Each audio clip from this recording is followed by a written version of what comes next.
Have you ever wondered how, when you type in a command name, your shell actually manages to find the program that you wish to run?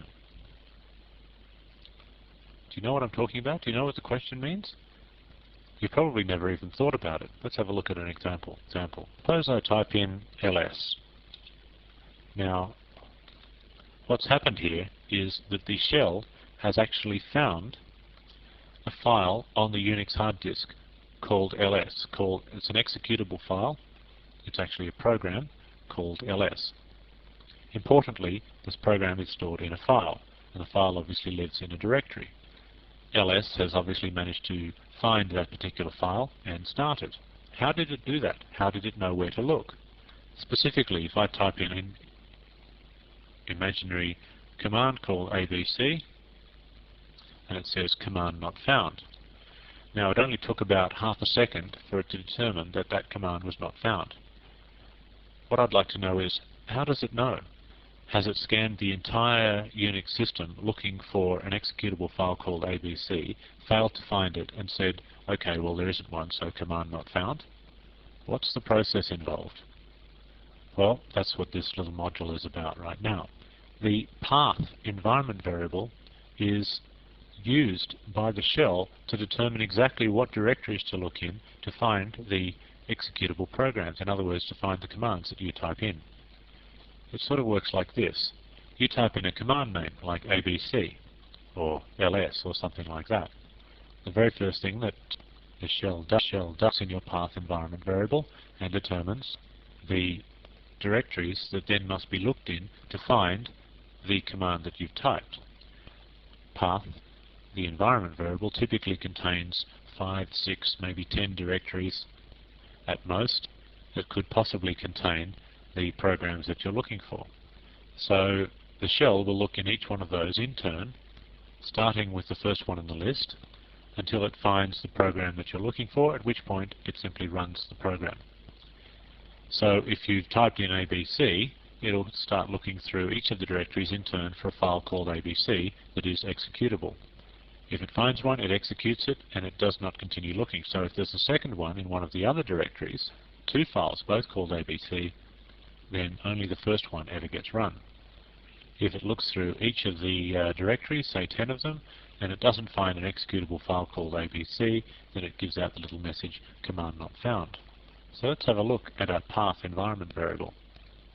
We do that by typing echo $path on the command line, and this is what we see. It seems to be one great big long directory, but you'll actually find that it's not a directory, it's a series of directories, each separated from the next by a colon. Can you see that? /home /mvirtue /bin colon. So that's obviously the first directory, followed by /user /local /bin colon /bin colon /user /bin, and so on. In fact, that is how the shell environment variable path is interpreted by the shell. It's a list of directory names separated by a colon. Now, the interesting thing about all of this is that you can add your own directories to the list. Or if you want to, you can even replace the list, as follows. You can type in on the command line path equals and then specify a list of directories in which you want the shell to look for your executable files. Now, if all you want to do is stick another directory on the end, then you need to obviously take whatever was in path before and put colon and then your directory name on the end of that. Now, it's easy enough to say whatever was in path before because you can just use $path. Remember, $path always represents the contents of the path variable.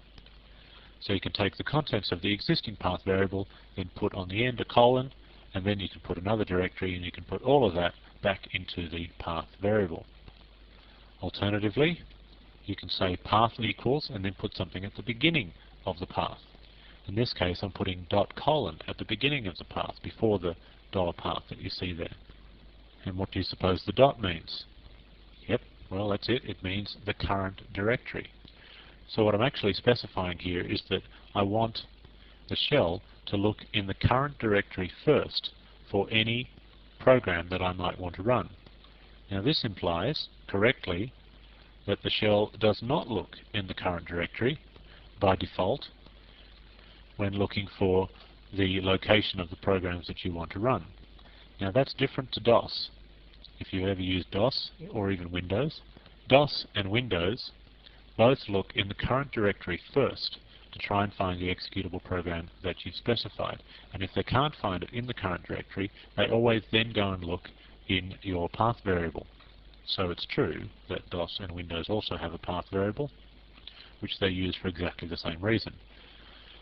The developers of DOS, Microsoft, Bill Gates et al., copied this directly from Unix, which is exactly why DOS appears to be a stripped-down version of Unix from time to time. So let's have a bit of a play with our path variable.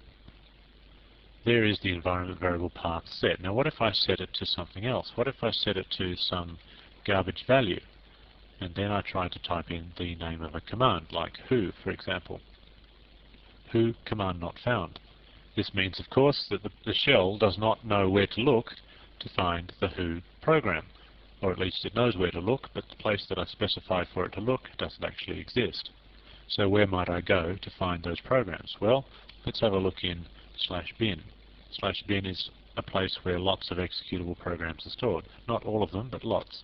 And if I try an ls-c, well, I can't even do an ls. But what I can do is an echo. I can echo star.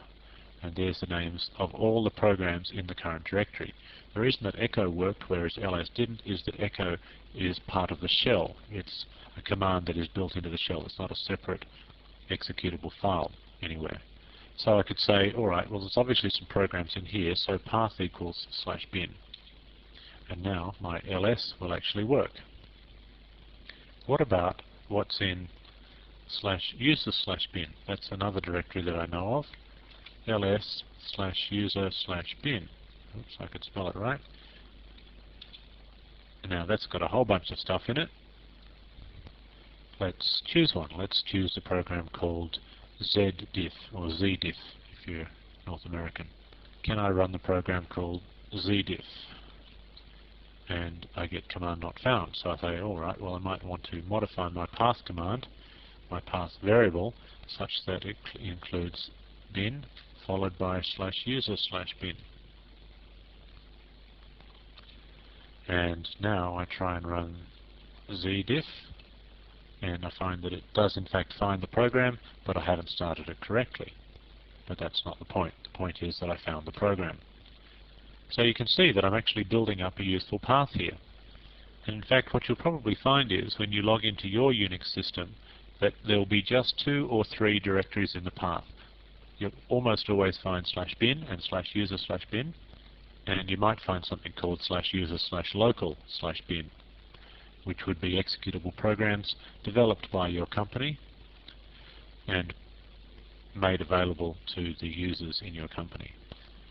At least that's what it's supposed to be in /user/local/bin. But the whole point of the path variable is that you can set it to be whatever you want. You might have your own set of programs that you know about that you would like to have access to as well. Now you can always obviously go into the directory using cd where those programs are and run the programs from that directory. Alternatively, you don't need to go there, you can just type in the full path name of the program that you wish to start. Like you could type in /user/bin/zdiff and that would always work. But the whole point of the path variable is that you don't have to do that.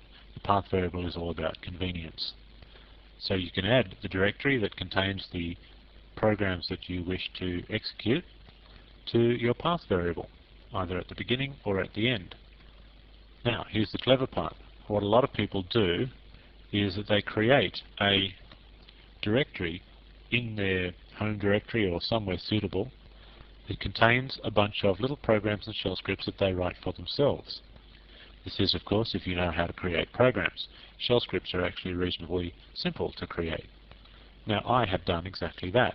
I have a directory in my home directory called bin. You can see it there in the top of the ls listing. I'm going to cd into bin, and I'll have a look at what's in there. I just have 4 little files called C, L, LC, and LS. So let's have a look at one of them. Let's have a look at what's in L. L is just /bin/ls minus L capital A --color $. Whatever that means, let's see what it does if I try and run it. Now, is this going to work? I type in L. Command not found. Now, why would the command be not found? Well, typically, commands are not found because the shell has looked directories in the path and has not found an executable file called L. But there is an executable file called L right here.